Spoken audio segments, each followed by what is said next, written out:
ராமானுஜதயா பாத்திரம் ஞான வைராக்யபூஷணம் ஸ்ரீமத்வேங்கடநாதார்யம் வந்தே வேதாந்ததேசிகம். தஸ்மை ராமானுஜார்யாய நமः பரமயோகினே யஸ்ருதிஸ்மிருதிசூத்ராணாம் அந்தர்ஜ்வரமசீஷமத். பிதாமஹஸ்யாபி பிதாமகாய பிராச்சேதசாதேசபலப்பிரதாய ஸ்ரீபாஷ்யகாரோத்தமதேசிகாய ஸ்ரீசைலபூர்ணாய நமோ நமஸ்தாத். वेङ्कटाद्रिसमं स्थानं ब्रह्माण्डे नास्ति किञ्चन, वेङ्कटेशसमो देवो न भूतो न भविष्यति. श्रीमते अलर्मेल्मङ्गानायिका समेत श्रीनिवासपरब्रह्मणे नमः. श्रीमते पुण्डरीकवल्लीनायिका समेत गोविन्दराजपरब्रह्मणे नमः. மிகவும் அற்புதமான ரதசப்தமி என்கிற உற்சவத்தை அனுபவிக்கப் போகிறோம். ரதசப்தமி அப்படின்னா என்ன? ஒரு வருஷமும் தை அமாவாசைக்கு அடுத்ததாக வரக்கூடிய சப்தமி திதி இருக்க பாருங்க, அதுக்கு ரதசப்தமின்னு பேரு. அதாவது சாந்திரமான மாச கணக்கிலே மாக மாசம்னு சொல்லக்கூடியதான மாசம் சுக்லபக்ஷம் சப்தமி திதி ரதசப்தமி அப்படின்னு சொல்றோம். இந்த ரதசப்தமின்னு சொல்லக்கூடியது சூரியனுடைய பிறந்த நாள், சூரிய ஜெயந்தி அப்படின்னு சொல்லப்பட்டிருக்கு. அதே மாதிரி சூரியன் 7 குதிரைகள் பூட்டப்பட்ட ரதத்திலே தேரிலே பவனி வருகிறான்னு நமக்கெல்லாம் தெரியும். அந்த சூரியனுடைய தேர் வடக்கு திசையை நோக்கி திரும்ப ஆரம்பிக்கிற நாள் உத்தராயண புண்ணிய காலம் அப்படின்னு சங்கராந்தி பண்டிகை, மகர சங்கராந்தி, பொங்கல் பண்டிகை, தை திருநாள் அப்படின்னு எல்லாம் கொண்டாடுறோம். அந்த தேரானது முழுதா திரும்பி வடக்கு திசையிலே பயணம் பண்ணக்கூடிய நாள், பயணிக்க தொடங்கக்கூடிய நாள் இந்த ரதசப்தமி. இப்படி சூரியனுடைய தேர் வடக்கு திசையை நோக்கி பயணிக்கிறது. இது தை மாசத்திலிருந்து ஆணி மாசம் வரைக்கும் 6 மாத காலங்கள் பயணிக்கிறது. இதற்கு உத்தராயண புண்ணிய காலம் அப்படின்னு பேரு. இந்த உத்தராயண புண்ணிய காலம்னு சொல்லக்கூடியது மிகவும் புனிதமான காலமா கருதப்படுறது. இந்த சரணாகதாலா இல்லாம பொதுவாக இருக்கக்கூடியவாளுக்கு மரண நியமங்கள்லாம் உண்டு. அவ எந்த காலத்துல போனா அவளுக்கு மோட்சம் கிடைக்கும்ன்ற மாதிரியான நியமங்கள்லாம் சொல்றது உண்டு. அந்த மாதிரி சொல்ற போது சரணாகதி பண்ணாதவாள் விஷயத்திலே உத்தராயண காலத்திலே போனாதான் அவளுக்கு நல்ல கதி அப்படின்னு சொல்லப்பட்டிருக்கு. அந்த மாதிரி எந்த உபாயமும் பண்ணாதவனுக்கும் ஒரு நல்ல கத்தியை தரக்கூடியதான காலமா இந்த உத்தராயண புண்ணிய காலம் இருக்கு. இந்த உத்தராயண புண்ணிய காலம்னு சொல்லக்கூடிய தையிலிருந்து ஆணி மாசம் இருக்கக்கூடியதான 6 மாசங்கள் தேவதைகளினுடைய பகல் பொழுது அப்படின்னு சொல்றோம். இன்னொரு புண்ணிய காலம் தட்சிணாயன புண்ணிய காலம்னு சொல்லக்கூடியது. இப்போ தை 1ஆம் தேதி அன்னைக்கு வடக்கு திசையை பார்த்து பயணம் பண்ணின சூரியனுடைய ரதமானது தெற்கு திசையை நோக்கி திரும்பக்கூடிய காலமானது தட்சிணாயன புண்ணிய காலம்னு சொல்றது. அந்த 6 மாச காலத்தில் சூரியன் தெற்கு திசையிலேயே தன்னுடைய தேரை செலுத்தி பயணம் பண்ணுகிறான். இது ஆடி மாசம் 1ஆம் தேதியிலிருந்து ஆரம்பித்து மார்கழி மாசம் முடிய. இந்த ஆடி மாசத்திலிருந்து மார்கழி மாசம் முடிய இருக்கக்கூடியதான தட்சிணாயன புண்ணிய காலம்னு சொல்லக்கூடிய காலம் தேவதைகளினுடைய இரவு பொழுது, ராத்திரி காலம். ராத்திரியினுடைய கடைசி யாமத்தை, அதன் பிறகு வரக்கூடிய காலத்தை பிரம்ம முகூர்த்தம், பிராத்த காலம்னு சொல்றோம். அந்த மாதிரி தேவதைகளினுடைய ராப்பொழுதாக இருக்கக்கூடிய தட்சிணாயனத்தினுடைய கடைசி மாசமான மார்கழி மாசத்தை தேவதைகளினுடைய பிரம்ம முகூர்த்தம்னு சொல்றோம். நமக்கு எப்படி சூரியோதயத்துக்கு முன்னாலே இருக்கக்கூடிய யாமம் பிரம்ம முகூர்த்தம் அப்படின்னு புண்ணிய காரியங்கள், அனுஷ்டானங்கள் இதையெல்லாம் பண்ணக்கூடிய காலமாக அமைந்திருக்கிறதோ, மகோன்னதமான காலத்தமாக அமைந்திருக்கிறதோ, அந்த மாதிரி தேவதைகளை வழிபடுவதற்கும் தேவதைகளை மகிழ்வித்து அவர்களிடத்திலிருந்து வரம் பெறுவதற்கும், குறிப்பா சகல தேவதா சார்வபௌமனான எம்பெருமான் ஸ்ரீமன் நாராயணனை திருப்பாவையாலே திருவாராதனம் பண்ணுவதற்கும் ஏற்ற பிரம்ம முகூர்த்தமாக அமைந்திருக்கிறது தனுர்மாசம்னு சொல்லக்கூடியதான மார்கழி மாசம். இப்படியே உத்தராயண தட்சிணாயன புண்ணிய காலங்கள் உண்டு. ஆக சூரியனுடைய பிறந்த நாள் அப்படின்னு சொல்லக்கூடியது இந்த ரதசப்தமியினுடையதான ஒரு விசேஷம். சரி, ஸ்ரீ வைஷ்ணவாலான நமக்கும் இந்த ரதசப்தமிக்கும் என்ன சம்பந்தம் அப்படின்னா, பொதுவா ரதசப்தமிக்குன்னு சில சங்கல்பம், சில மந்திரங்கள் எல்லாம் சொல்லி சில வஸ்துக்களை கொண்டு ஸ்நானம் பண்ணணும் அப்படின்னு எல்லாம் பலர் சொல்ல கேட்கிறோம், பார்க்கிறோம். ஆனால் நம்முடைய ஸ்ரீ வைஷ்ணவ சம்பிரதாயத்தில் அந்த மாதிரி வழக்கமெல்லாம் நம்முடைய பெரியவர்கள் பூர்வர்கள் ஒன்றும் வைக்கவில்லை.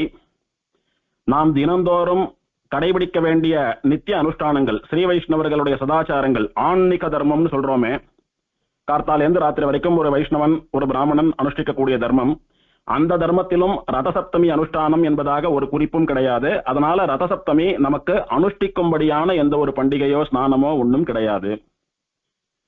அப்போ ரதசப்தமியில ஸ்ரீ வைஷ்ணவாலுக்கு என்ன விசேஷம் அப்படின்னா, அகிலாண்ட கோட்டி பிரம்மாண்ட நாயகனா இருக்கக்கூடிய சுவாமி மலையப்பன் திருவேங்கடமுடையான் திருப்பதி பெருமாள் உற்சவர் 7 வாகனங்கள்ல எழுந்தருளி சூரியனுக்கு அனுகிரகம் பண்ணக்கூடியதான மகோத்சவம் அது. அது என்ன சம்பிரதாயம் அப்படின்னா, திருமலையில திருவேங்கடமுடையான் எழுந்தருளி இருக்கக்கூடிய பெரிய கோயில்ல ஒரு சம்பிரதாயம் உண்டு. அவாவாளுடைய பிறந்த நாள் அன்னைக்கு அவ வாகனமா இருக்கிற பட்சத்துல அந்த வாகனத்துல பெருமாள் எழுந்தருளி அவளுக்கு அனுகிரகம் பண்ற ரீதியில எல்லோருக்கும் சேவை சாதிப்பார். உதாரணமா கருடனுடைய ஜெயந்தியா அவருடைய திருநட்சத்திரமா சொல்லப்படுவது நமக்கு ஆடி சுவாதி. அந்த மாதிரி கருட பஞ்சமின்றதும் விசேஷம். அந்த கருட பஞ்சமி அன்னைக்கு, அதாவது ஆடி மாசம் சுக்லபக்ஷ பஞ்சமி அன்னைக்கு கருடனுக்கு அனுகிரகம் பண்றதுக்காக பெருமாள் கருட வாகனத்துல சேவை சாதிக்கிறார். மலையில பிரம்மோற்சவ கருட சேவை, பௌர்ணமி கருட சேவை, ரதசப்தமி கருட சேவை, இதெல்லாம் போக கருட பஞ்சமிக்கும் கருட சேவை உண்டு. கருடனை அனுகிரகிக்கிறதுக்காக கருட பஞ்சமி அன்னைக்கு கருட வாகனத்துல எழுந்தருளி கருடனுக்கு தரிசனம் கொடுக்கறதோட கருடன் முடியிலே தன்னுடைய திருவடிகளை வைத்து அனுகிரகிப்பதோடு கூட பக்தர்களான நமக்கெல்லாமும் பெருமாள் கருட சேவையில சேவை சாதிக்கிறான். அதே மாதிரி அனந்தாய நாகராஜாய நமகா அப்படின்னுட்டு அனந்தன் என்ற பெயருடைய நாகராஜன், அவன் திருவனந்தாழ்வானா ஆதிசேஷனா பெருமாளுடைய வாகனமா படுக்கையா இருக்கான்னு பாக்குறோமே, அவனுடையதான ஒரு பண்டிகை நாக சதுர்த்தின்னு பேரு. அதாவது தீபாவளிக்கு அடுத்து வரக்கூடியதான சதுர்த்தி. அந்த நாக சதுர்த்தி அன்னைக்கும் பெருமாள் விசேஷமா சேஷ வாகனத்துல எழுந்தருளி புறப்பாடு கண்டருள்றார் திருவேங்கடமுடையான் உற்சவர். அது நாக சதுர்த்தி அன்னைக்கு நாகராஜனான அனந்தனை அனுகிரகிப்பதற்காக, அந்த வியாஜத்திலே பக்தர்களான நமக்கெல்லாம் சேஷவாகனனா சேவை சாதிக்கிறதுக்காக 2 காரணங்கள். அதே ரீதியில தான் சூரிய ஜெயந்தின்னு சொல்லப்படுவதான இந்த ரதசப்தமி நன்னாள்ல, அதாவது மாக மாசம் சுக்லபக்ஷ சப்தமி நன்னாள்ல அந்த சூரியனை அனுகிரகிப்பதற்காக சூரிய பிரபை வாகனம் தொடக்கமா எல்லா வாகனங்களிலும் எழுந்தருளி சூரியனுக்கு அனுகிரகம் பண்றது போல பக்தாலான நமக்கெல்லாம் கூட எம்பெருமான் அனுகிரகிக்கிறான். பொதுவா பெருமாளுக்கு வாகனத்துல எழுந்தருள பண்ணி உற்சவம் பண்றதுன்னு சொல்லக்கூடியது லோகக்ஷேமத்துக்காக. பெருமாளுக்கு எவ்வளவு திருமஞ்சனங்கள், திருவாராதனங்கள், வாகன உற்சவங்கள், சங்கல்ப புரஸ்சரமான உற்சவங்கள் இதெல்லாம் நடக்கிறதோ அத்தனைக்கு அத்தனை லோகக்ஷேமம். அதே மாதிரி நாமெல்லாம் பண்ணக்கூடிய அபராதங்களுக்கு பிராயசித்தமாக அமைவது பாஞ்சராத்திராகம சன்னதியாக இருந்தால் பவித்ரோத்சவம், வைகானசாகம சன்னதியாக இருந்தால் மகாசாந்தி ஹோமம்னு சொல்லக்கூடியதான பிராயசித்த கர்மாக்கள், உற்சவங்கள். இப்படி எது பண்ணினாலும் பெருமாளுக்கு ஒன்னும் நமக்காக பண்ணக்கூடிய பிராயசித்தம் அல்லது நம்முடைய க்ஷேமத்திற்காக அனுஷ்டிக்கப்படுவது. அந்த மாதிரி சூரியனை அனுகிரகிக்கிறது மட்டும் இல்லாமல் அந்த சாக்குல நம்ம எல்லோருக்கும் கூட அனுகிரகம் பண்றான் பெருமாள் இந்த ரதசப்தமி அன்னைக்கு. இதை ஒரு குட்டி பிரம்மோற்சவம் அல்லது ஏகதின பிரம்மோற்சவம்னு சொல்றதும் திருமலையில வழக்கம் உண்டு. ஏன்னா ஒரே நாள்ல பெருமாள் கிட்டத்தட்ட 7 வாகனத்துல சேவை சாதித்து தீர்த்தவாரியும் கண்டருள்றார். அந்த 9 நாள்ல பெருமாள் 2 வேளையும் கிட்டத்தட்ட 18 உற்சவங்கள் கண்டருள்றாரு. அதுல கிட்டத்தட்ட 8 உற்சவங்களை இந்த ஒரே நாள்ல கண்டருள்றார் பெருமாள். அதனால ஏகதின பிரம்மோற்சவம்னு ஒரு பேர் உண்டு, குட்டி பிரம்மோற்சவம் இது.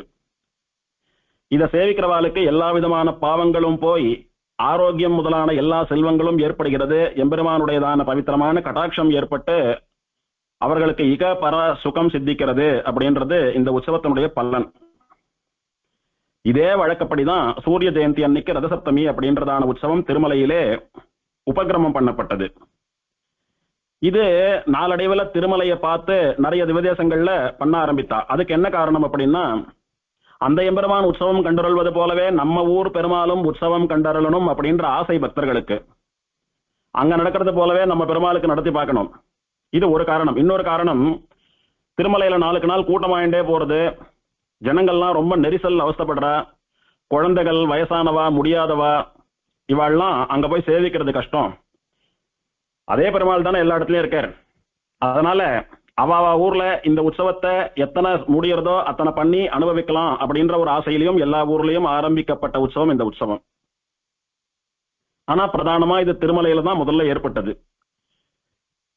திருமலையிலும் கூட திருமலைன்னு சொல்லக்கூடிய மேல் திருப்பதியிலே திருவேங்கடமுடையான் ஸ்ரீனிவாசன் மலையப்ப சுவாமிக்கு 7 வாகனங்களும் தீர்த்தவாரியம் நடக்கிறது.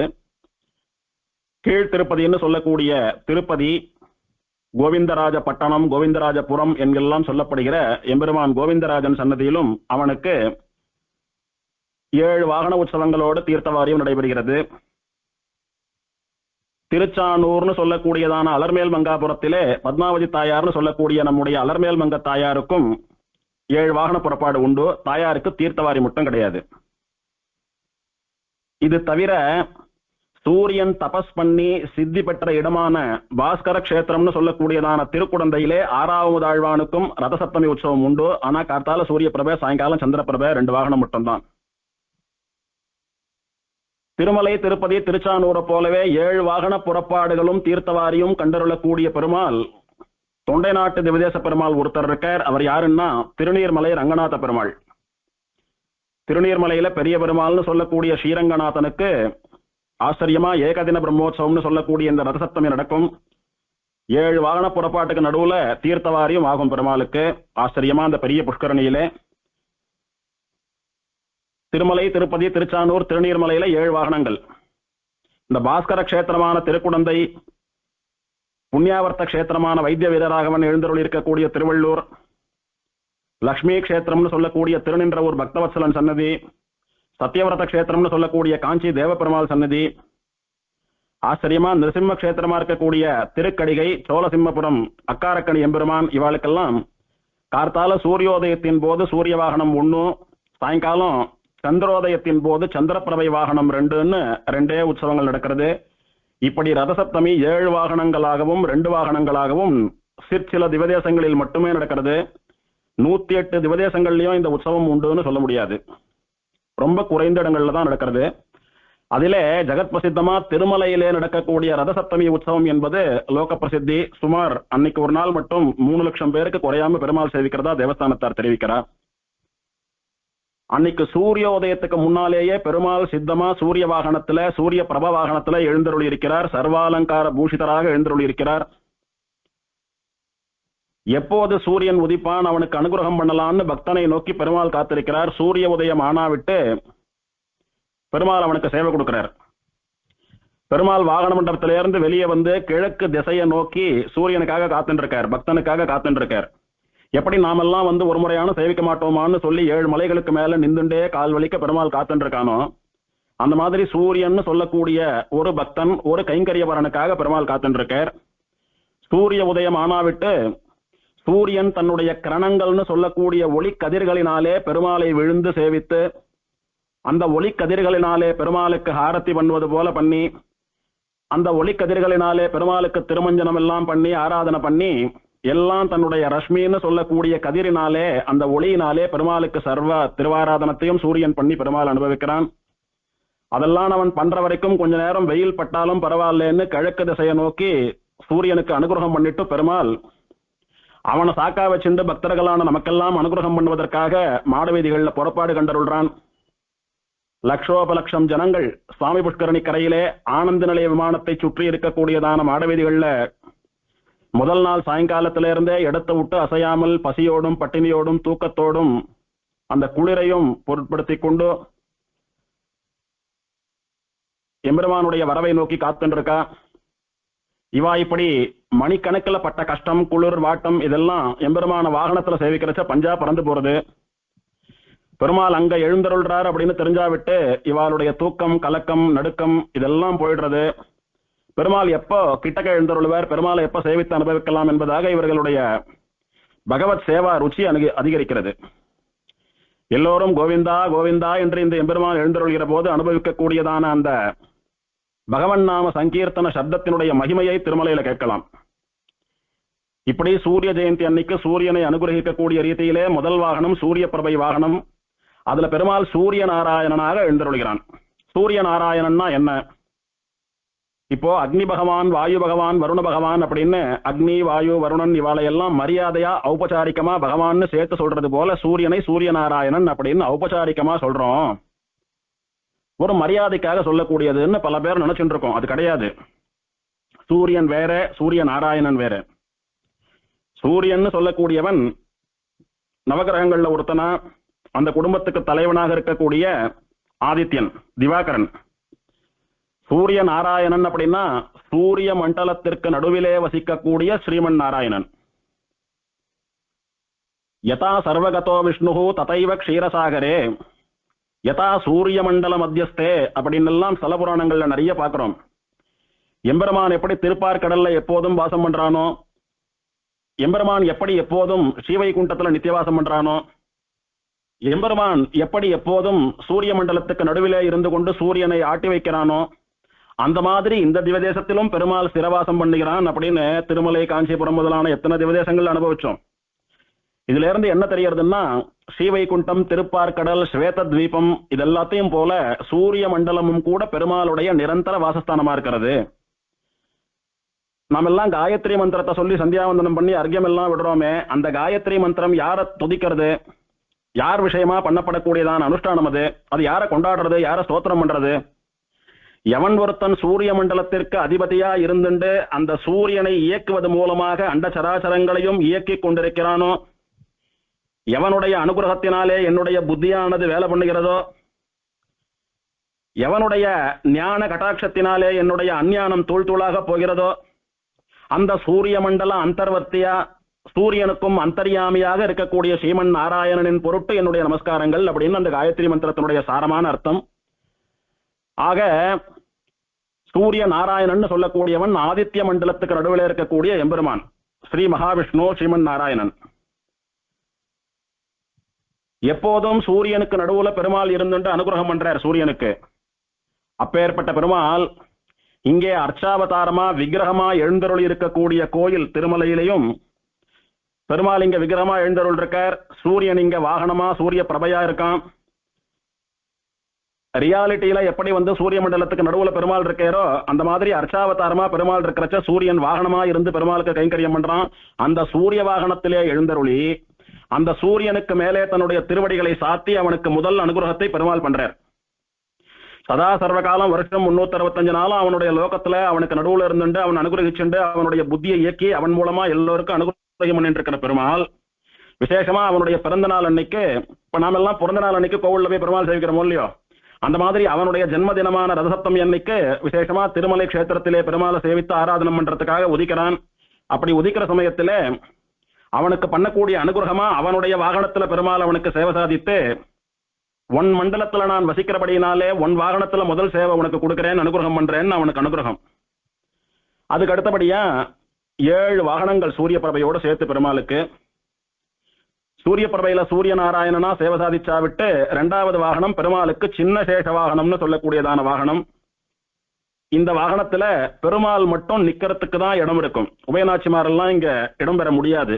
அதனாலதான் சின்ன சேஷ வாகனம். சுவாமி பொதுவா சேஷ வாகனம்னாலே பெருமாள் உபயநாச்சிமாரோட எழுந்தருள்றது தானே வழக்கம்.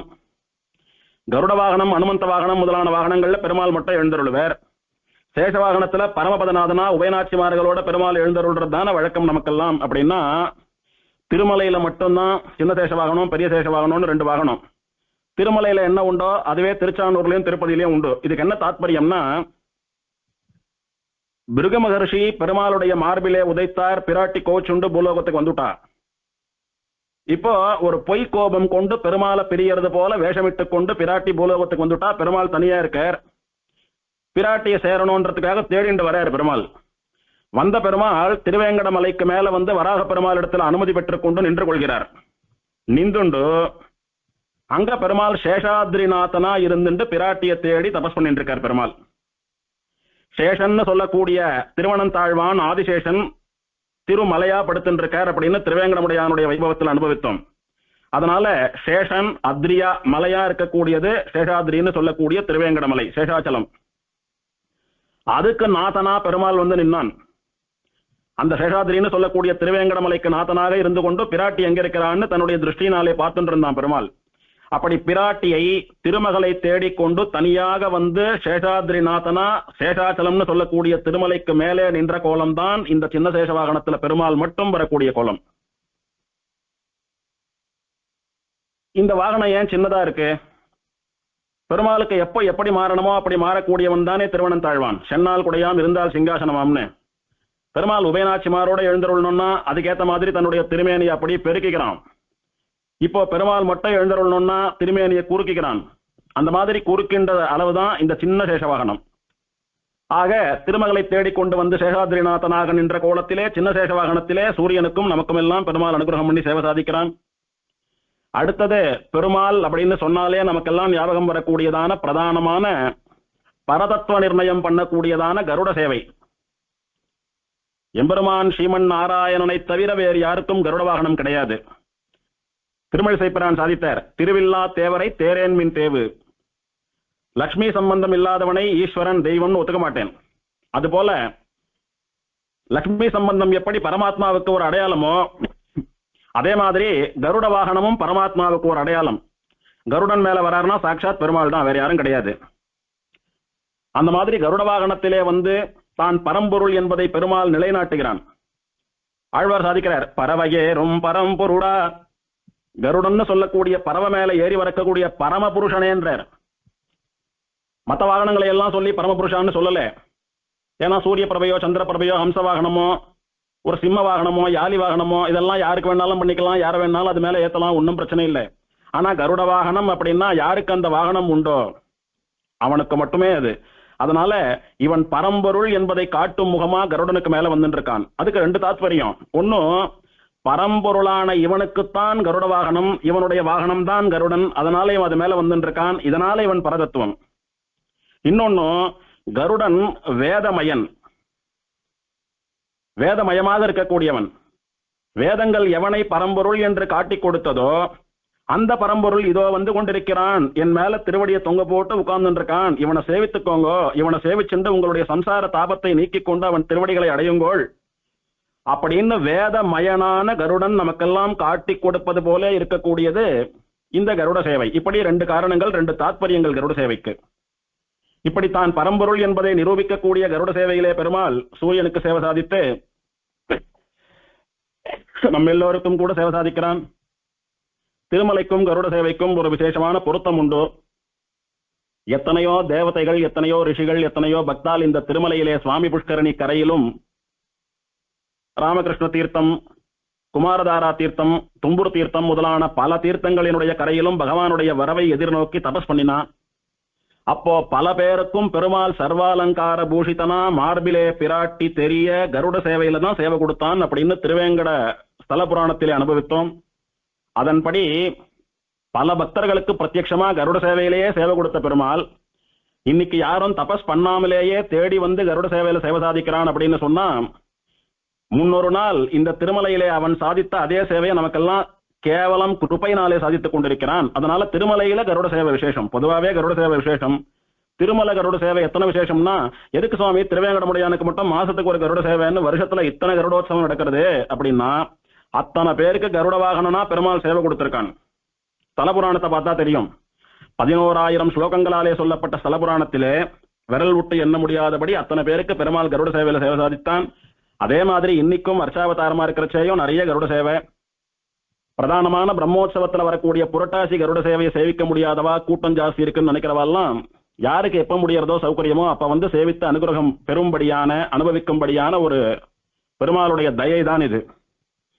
அடுத்தபடியா சிறிய திருவடின்னு சொல்லக்கூடிய அனுமந்த வாகனத்திலே பெருமாள் ஸ்ரீராமனா சேவை சாதிக்கிறான். இந்த திருமலைக்கு அஞ்சனாத்ரின்னு ஒரு பேர் உண்டு. அதாவது ஹனுமானுடைய தாயாரான அஞ்சனா தேவி 7000 வருஷ காலம் தபஸ் பண்ணி ஆகாசகங்கா தீர்த்தக்கரையிலே திருவேங்கடமுடையானுடைய அனுகிரகத்தினாலே ஹனுமானை பெத்தெடுத்தா. அதனால அவள் பெயரால இந்த மலை அஞ்சனாத்ரி என்றும் வழங்கப்படுகிறது. அந்த அஞ்சனாத்ரி மலையிலே ஹனுமானுடைய அவதார ஸ்தலத்திலே அவனுக்கு அனுகிரகம் பண்ணும்படியாக அவனுடைய வாகனத்திலே பெருமாள் எழுந்தருளி சேவை சாதிக்கிறான். பெருமாளுடைய சகஸ்ரநாமர்ச்சனை நடக்கிறச்ச ஹனுமத் பாரிஜோஷிகாய நமஹ, அஞ்சனாத்ரி நிவாசாய நமஹ, ஆஞ்சநேய கரார்ச்சிதாய நமஹ அப்படின்னு இது மூணும் ஹனுமான் சம்பந்தப்பட்ட நாமாக்கள். அஞ்சனாத்ரி நிவாசாய நமக, ஹனுமான் அவதாரம் பண்ணின ஹனுமானுடைய தாயினுடைய பெயராலே வழங்கப்படக்கூடியதான மலைக்கு நாயகனா அதுல வசிக்கிற பெருமாளே உனக்கு நமகா அப்படின்னு ஒரு அர்த்தம். ஆஞ்சநேய கரார்ச்சிதாய நமகா, அஞ்சனா தேவி மட்டும் இந்த திருவேங்கடமுடையான அர்ச்சித்து தபஸ் பண்ணி அனுமான பெத்துக்கல, பிறந்த குழந்தையான ஆஞ்சநேயனும் கூட இந்த எம்பெருமானுக்கு முன்னே வேதி ஆஞ்சநேய சுவாமி என்கிற பெயரிலே எப்போதும் அவனை அர்ச்சனை பண்ணி கொண்டு சேவிச்சென்றிருக்கான். அவன் அவதார காலத்திலும் இந்த எம்பெருமானை சேவித்து அனுகிரகம் பெற்றான். அந்த மாதிரி ஆஞ்சநேயனுடைய கரங்களாலே அர்ச்சிக்கப்பட்ட திருவேங்கடமுடையான். ஹனுமத் பாரிதோஷிகாய நமகா, ஹனுமானுக்கு தகுந்த பரிசை தரக்கூடிய பெருமாள். எது சுவாமி ஹனுமானுக்கு தகுந்த பரிசா இருக்க முடியும்? பெருமாள் ராமனா சேவை சாதிக்கிறது தான் ஹனுமானுக்கு தகுந்த பரிசு. ஹனுமான வாகனமா கொண்டு ஹனுமானுக்கு மேல பெருமாள் ஹனுமந்த வாகனத்துல வரக்கூடியதுதான் தகுந்த பரிசா இருக்க முடியும். அந்த மாதிரி ஹனுமானுக்கு பாரிதோஷிகம் பரிசு தரக்கூடிய ரீதியில ஹனுமந்த வாகனத்துல பெருமாள் சக்கரவர்த்தி திருமகனா ஸ்ரீராமனா சேவை சாதித்து அந்த அஞ்சனா புத்திரனான ஹனுமானை அனுகிரகிப்பது போல நம்ம எல்லாம் அனுகிரகம் பண்றான். இப்படி கார்த்தால இருந்து ஆரம்பித்து 4 வாகனங்கள் நடக்கிறது. எந்தெந்த வாகனம் எத்தனை மணிக்குன்றதெல்லாம் நிறைய நமக்கு நெட்ல கிடைக்கிறது, அங்க பாத்துக்கலாம். இந்த 4 வாகனங்கள் ஆனா விட்டு பெருமாளுக்கு வசத்தியா தீர்த்தவாரின்னு சொல்லக்கூடியதான சக்கர ஸ்நானம். அதாவது பெருமாளுக்கு தீர்த்தத்துல மூழ்கி ஸ்நானம் பண்றதுன்னா ரொம்ப பிடிக்கும். அது எதுக்காகன்னா 2 காரணங்கள். ஒன்னும் அந்த தீர்த்தத்தை அனுகிரகிக்கிறதுக்காக பெருமாள் எழுந்தருள்றார். இப்போ கருடன் மேல எழுந்தருளினா கருடனுக்கு பெருமாள் அனுகிரகம் பண்றாருன்னு அர்த்தம். ஹனுமந்த வாகனத்துல பெருமாள் வந்தா ஹனுமானுக்கு அனுகிரகம் பண்றார். சூரிய பிரபையில வந்தா சூரியனுக்கு அனுகிரகம். அந்த மாதிரி அந்த தீர்த்தத்துக்கு ஒரு அனுகிரகம் பண்ண வேண்டாமா? அதுக்காக தான் பெருமாள் தெப்போற்சவம் கண்டருள்றார். தெப்போற்சவத்திலேயாவது தீர்த்தத்துக்கு மேல தெப்பம், தெப்பத்துக்கு மேல பெருமாள் இருக்கார். சாட்சாத்தா அந்த தீர்த்தத்துல பெருமாள் இறங்கி காலை நினைச்சு ஸ்ரீபாதம் சாதிக்கக்கூடியதான உற்சவம் இந்த தீர்த்தவாரின்னு சொல்லக்கூடிய உற்சவம். பெருமாள் தனக்குள்ள வந்து தீர்த்தமாடுறச்ச பெருமாளுடைய வெளி சம்பந்தமும் உள் சம்பந்தமும் தனக்கு கிடைக்கிற போது அந்த தீர்த்தம் பவித்திரமாறுது. நாமெல்லாம் நம்முடைய பாவங்களை எல்லாம் புண்ணிய தீர்த்தங்கள்ல ஸ்நானம் பண்ணி போக்கிக்கிறோமே, அப்ப நம்முடைய பாவங்களை எல்லாம் அந்த புண்ணிய தீர்த்தங்கள் வாங்கி வச்சுக்கிறது. அது அந்த பாவங்களை எல்லாம் எங்க கரைக்கும் அப்படின்னா பெருமாள் எழுந்தருளி ஸ்நானம் பண்ணுகிற போது அந்த பெருமாளுடைய திருவடியில சமர்ப்பிச்சிரும். பெருமாள் அது அப்படி பஞ்சபாத்த நெருப்பு போல எரிச்சுடுவான். இப்படி தொடர்ந்து வருஷா வருஷமோ இல்ல வந்து உற்சவத்துக்கு உற்சவமோ ஏதான விசேஷ காலங்கள்லயோ பெருமாள் ஸ்ரீபாதம் சாதிப்பதுன்னு சொல்லி குளத்துல மூழ்கிறது, அவனுடைய பாதுகைகளான ஷட்டாரிய மூழ்கிறது, சுதர்சன ஆழ்வான் மூழ்கிறது எல்லாம் எதுக்குன்னா கோட்டி சூரிய சமப்பிரபனா எல்லாருடைய பாவங்களையும் பொசுக்கக்கூடியவனான மகா தேஜஸ்வி சுதர்சனன் அவன் இறங்கி தீர்த்தமாடினா அந்த புண்ணிய தீர்த்தத்துல சேர்த்து வச்சுருக்கிற அத்தனை பாவமும் பஞ்சா பொசுங்கிடும். பார்த்த மாத்திரத்தினாலேயே பாவத்தை போக்கக்கூடிய பெருமாள் அதுல இறங்கி தீர்த்தமாடுற பட்சத்துல அது வாங்கி வச்சிருந்த நம்மளுடைய பாவங்கள் எல்லாம் அப்படியே வந்து தூசா போயிடும். எல்லாம் தீயினில் தூசாகும் செப்புன்னு சொன்ன ரீதியில போயிடும். அதனால தீர்த்த உற்சவம் ரொம்ப முக்கியம். ஒன்னும் அந்த தீர்த்த தேவத்தையை அனுகிரகம் பண்ணி அதனுடைய பாவத்தை வாங்கிட்டு அதுக்கு வந்து பரிசுத்திய ரினியூவல் பண்ணணும் பெருமாள். இன்னொன்னும் விசேஷமா புண்ணிய தீர்த்தங்கள்ல ஸ்நானம் பண்றது எல்லா நாளும் நமக்கு அனுகிரகம் தான், விசேஷம்தான், அதுல ஒன்றும் சந்தேகம் இல்லை. இருந்தாலும் பெருமாள் எழுந்தருளி அதுல திருமஞ்சனம் கண்டருளி ஸ்ரீபாத தீர்த்தம் சேர்க்கக்கூடிய நாள்ல போய் தீர்த்தமாடுறது ரொம்ப விசேஷமாக சொல்லப்பட்டது நமக்கு ஸ்ரீ வைஷ்ணவாளுக்கு. பெருமாளுடைய சாட்சாத் ஸ்ரீபாத தீர்த்தம் நம்ம மேல படும்படியா தீர்த்தமாடுறோம். அவ்வளோ பெரிய புஷ்கரணி. பெருமாள் எங்கேயோ வராக பெருமாள் சன்னதி கிட்ட இருக்கிற ஒரு படியில ஒரு மூலையில பெருமாள் ஸ்ரீஷட்டாரி சுதர்சனர் இவாள்லாம் இறங்குறா. நாம ஏதோ ஒரு கோடியில இருந்து தீர்த்தமாடுறோம். இருந்தாலும் தீர்த்தத்தினுடைய சம்பந்தம் எப்படின்னா ஏதான ஒரு இடத்துல ஒரு துளி பெருமாளுடைய ஸ்ரீபாத தீர்த்தம் பட்டாலும் அது மொத்த தீர்த்தத்துக்கும் வியாபிக்கும். அந்த மூழ்ல பெருமாள் இறங்குறார், இந்த மூழ்ல நாம இறங்குறோம். இருந்தாலும் பெருமாளுடைய திருவடிகள்ல இருந்து விழக்கூடிய ஜலத்திலே குளித்து பாவத்தை போக்கி கொண்டதான ஒரு அனுகிரகமும் அனுபவமும் நமக்கு ஏற்படும். அதனால தீர்த்தவாரின்னு சொல்லக்கூடியதான அந்த மங்கள ஸ்நானம் அவபிரத ஸ்நானம் ரொம்ப முக்கியம் நமக்கு. பெருமாள் ஸ்ரீபாத தீர்த்தத்தை சாப்பிடும், டெய்லி சாப்பிடுறோம். பெருமாளுக்கு நித்தியம் திருவாராதனம் பண்றச்ச பாத்தியம் சமர்ப்பயாமின்னு பெருமாளுடைய திருவடிகளை அலம்பிய ஜலத்தை நமக்கு கோவில்ல தீர்த்தமா கொடுக்கிறார். பெருமாளுடையதான ஸ்ரீஷட்டாரி இருக்க பாருங்க, அந்த ஸ்ரீஷட்டாரிக்கு தினம் தீர்த்தவாரி திருமஞ்சனம் பண்ற திருவாராதனம் பண்றச்ச பெருமாளுக்கு திருமஞ்சனம் நித்தியம் பண்ண முடியலன்னாலும் அந்த ஸ்ரீஷட்டாரிக்கு நித்தியம் என்ன பண்ணுவான்னா அர்ச்சக சுவாமியை அப்படியே அந்த ஸ்ரீஷட்டாரிய கையால எடுத்துட்டு அதை அப்படியே வட்டிலுக்கு நேரம் சாய்ச்சு ஒரு உத்தரணி தீர்த்தம் எடுத்து பெருமாளுடைய ஸ்ரீபாதுகைகள் மேல விடுவர். சட்டாரிக்கு மேல இருக்கக்கூடிய அந்த ஸ்ரீபாதுகைகள் அலம்பப்பட்டு அந்த ஜலம் நம்முடைய வட்டுல வந்து விழும்.